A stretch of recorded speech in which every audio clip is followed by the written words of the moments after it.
Bienvenue dans les nouveaux palabres de Kaku Ananzé. Sous l'arbre à palabres, là où la sagesse rencontre l'imaginaire, Kaku Ananzé nous raconte ses aventures, mêlant ruse, courage et leçons de vie. Plongez dans l'univers des contes africains et découvrez l'héritage vivant de nos traditions. Écoutons ensemble l'histoire du jour.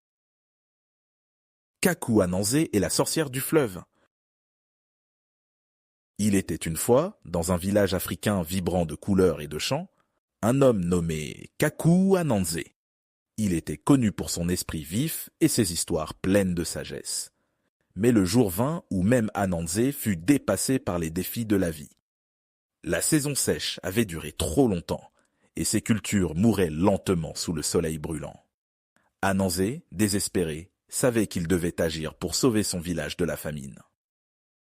Un soir, alors que la lune étincelait sur le fleuve Nzaza, Ananzé se rendit sur ses rives pour prier.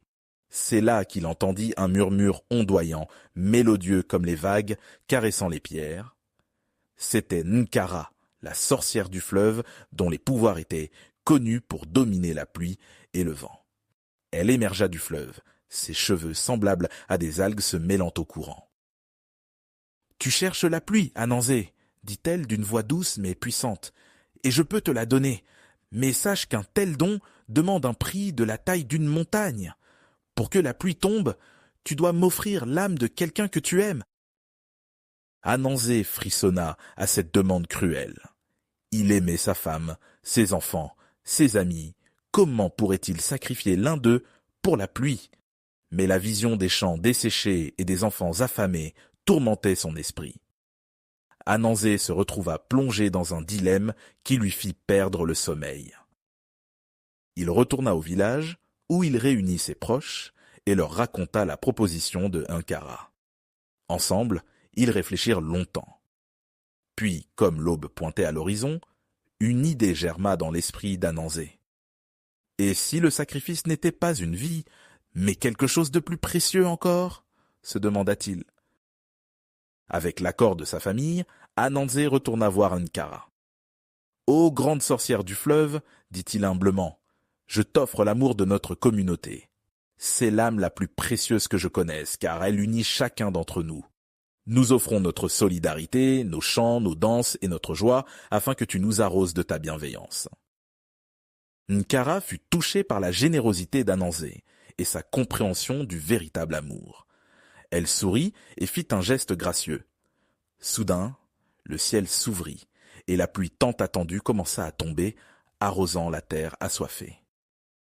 Le village célébra, non seulement pour la pluie, mais pour la leçon que Kaku Ananzé leur avait enseignée, que l'amour et l'unité sont plus puissants que tout autre sacrifice.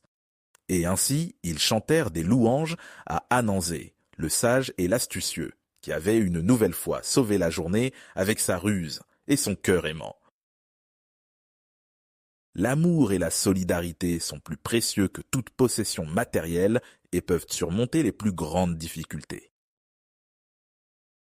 Cette histoire montre l'importance de la communauté et des liens familiaux, valeurs chères aux cultures africaines.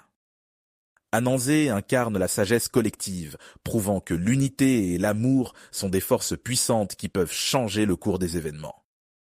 En mettant en avant l'idée que l'amour est la plus grande richesse, le conte enseigne que les sacrifices matériels ne valent rien comparés aux liens du cœur, reflétant ainsi une profonde philosophie de vie partagée à travers l'Afrique.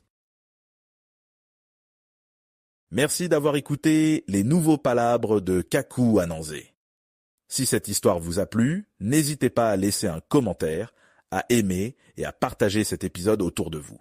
Retrouvez-nous pour d'autres aventures et d'autres leçons sous l'arbre à palabres. À bientôt pour un nouveau conte.